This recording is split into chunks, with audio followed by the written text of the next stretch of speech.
Hi, I'm Bill O'Reilly. Thanks for watching us tonight. Why the federal government is not protecting America. That is the subject of this evening's Talking Points memo.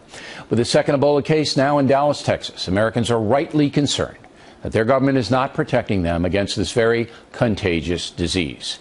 26-year-old Nina Pham, a nurse who treated Thomas Duncan, the Liberian national who died from Ebola last week, has now been diagnosed with the disease, even though she was apparently wearing protective gear.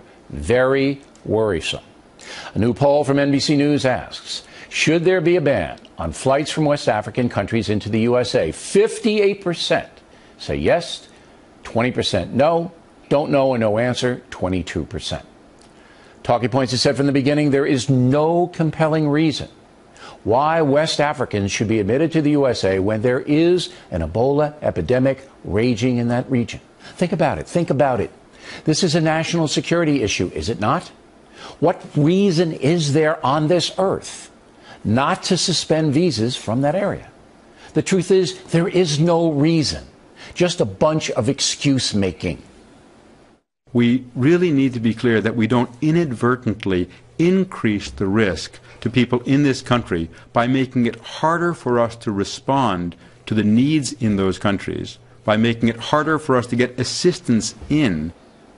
Total garbage. We have asked Dr. Frieden a number of times to appear on The Factor. He will not because he is afraid. He knows that I know he's not being candid, that he is spinning the situation and not being forthcoming about how the disease is being spread. Frieden should resign. As he well knows, charter flights could carry medical and military personnel to the affected areas in Africa. And that's the way they should be transported, by charter, so that monitoring can be very close. Believing that civilian airport people in JFK or Newark or Dulles Airport can spot Ebola that is dormant, believing that is stupid and irresponsible and puts all Americans at risk. It's a dumb and dangerous ruse, and Frieden is the chief propagandist. He knows better. Talking Points is just asking for common sense, which the Obama administration is rejecting outright.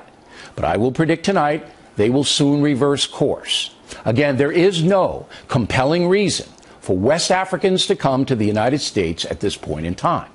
Secondly, on Ebola, we're simply not being told the truth. How did the NBC News cameraman contract the disease? Ashoka Mukpo is being treated right now in Nebraska, and we still don't know how he got it in Africa. Americans have a right to know that. And the failure to tell us is a huge concern. This has to stop. The federal government has to level with the American people. Now on to the ISIS terror threat. Reports out of Syria and Iraq say U.S. bombing is doing some damage to these terrorists, but is not stopping their advance.